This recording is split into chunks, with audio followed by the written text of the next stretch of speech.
I need to hear the Rihanna story. I knew you were going to ask me. Go from the beginning. We got booked to do this show, right? Can I say the name of the Yeah, you show? can The say the Graham name. Norton show. Yes. And it was going to be the ladies from Ocean's 8. Sadly, Rihanna was not going to be there. So I was like, I'm so excited for this, but I'm sad because Rihanna's not going to be there. And then 3 days before the taping, they're like, oh, actually, she's going to be there. And I don't sleep that night because I'm so excited just walking around my flat, imagining the moment where I'm going to see her, like, I'm going to meet her in front of all these people, like on this chat show, like on the sofa, and like what that's going to be like, what I'm going to do, what I'm going to say, like, are we going to hit it off? Are we going to like have a smoke together? What's going to happen?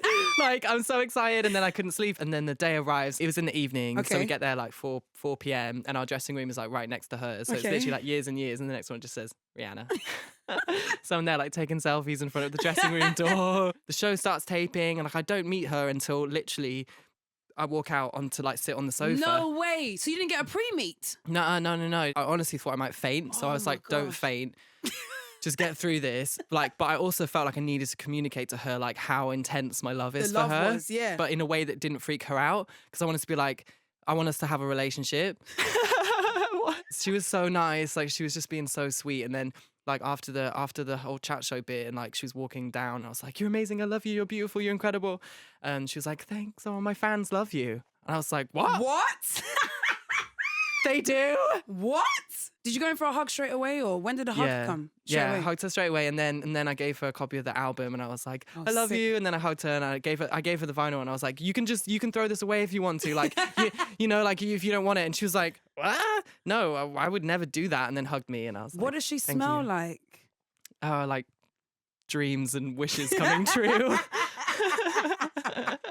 I feel like you were instrumental in this happening because we talked about it. So I want to thank you. Someone must have blown up the picture of you and her and you've framed it and it's in your house now, yes or no? I'm getting it framed as we speak. Okay, cool. It's at the framers.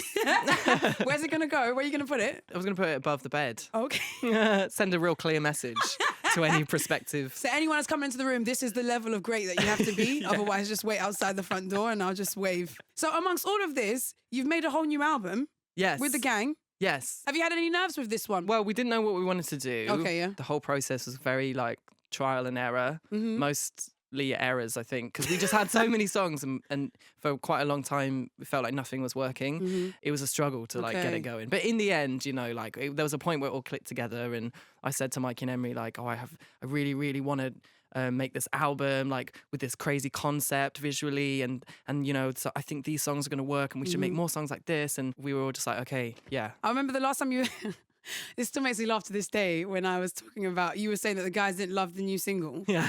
And in my head I was like, it must be hard. Full stop. Any relationship is hard. Relationship between three people who make music, who are passionate about music.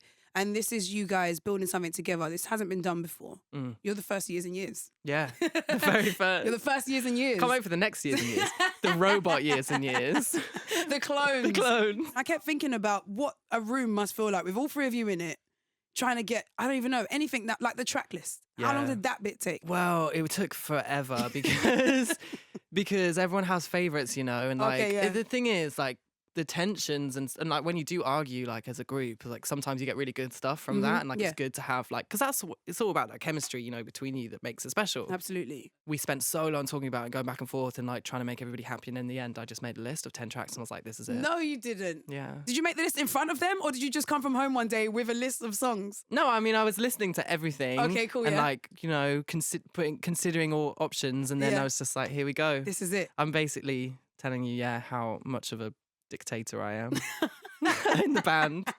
That's what we're doing. How much of the process is about inspiration? Because people always have, I don't know, like an artist or an album that inspires them. But when you're making the music, is it about inspiration or is it about just blank canvas? It's a bit of both, I think. Yeah. But I like in the studio would just be like, oh, well, thinking about the music that I really, really love to sing, and it's like Christina, Britney, you know, Justified, the Justin Timberlake album, and you know, Destiny's Child, TLC. So I would just kind of imagine like, would they like singing this melody? Okay, and like, that's cool. How would they sort of channel? You know, like, So that was kind of what I had in my head. How have the Years and Years fans changed over time? Have you noticed that people are either growing as you guys are getting older as well, or is the crowd younger? Like, what happens?